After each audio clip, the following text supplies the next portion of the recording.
మనుషులు మరణం అంటే భయపడుతూ ఉంటారు. ఎలాంటి పరిస్థితి ఎదురైనా ప్రాణాలు దక్కించుకోవాలని ఆరాటపడుతూ ఉంటారు. అయితే అతి కొద్ది మంది మాత్రం మరణం అనేది ప్రతి ఒక్కరి జీవితంలోకి రావాల్సిందేనని స్వాగతిస్తూ ఉంటారు. తెలంగాణలోని జగిత్యాల జిల్లాలో కూడా ఒక వ్యక్తి ఇదే వైఖరితో ఉన్నారు. ఈ క్రమంలోనే తాను చనిపోకముందే తన సమాధిని నిర్మించుకున్నారు. అది కూడా చాలా ఖర్చు చేసి కావడం విశేషం.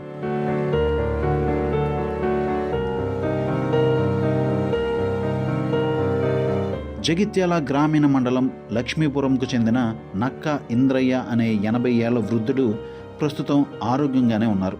అయితే ఇంద్రయ్య బతికుండగానే తన సమాధిని నిర్మించుకున్నారు. ఇంద్రయ్య చాలా ఏళ్ల కిందటే ఈ సమాధిని నిర్మించుకున్నారు.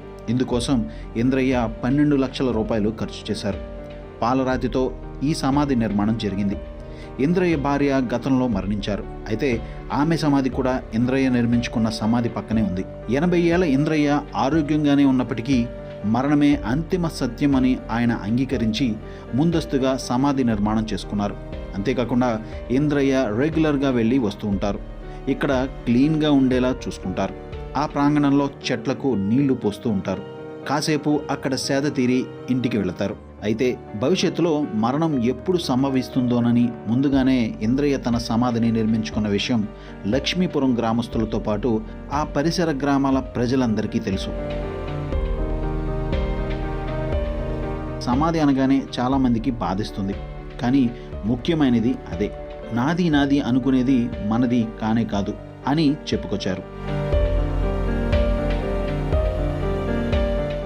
మళ్ళీ ఇండ్లు కట్టినా, 4-5 ఇండ్లు కట్టినా, స్కూల్ కట్టినా, చర్చ్ కట్టినా, మళ్ళీ నా సమాధి నేనే కట్టుకున్నా. ఎంత సంతోషం ఇది! నా సమాజం వరకే నాకు సంతోషం వస్తుంది. అంటే చాలామందికి బాధ వస్తుంది కావచ్చు, సమాధిలోకి ఎల్లుడు అవుతుంది అంటే అదే ముందు ముఖ్యమైనది అదే.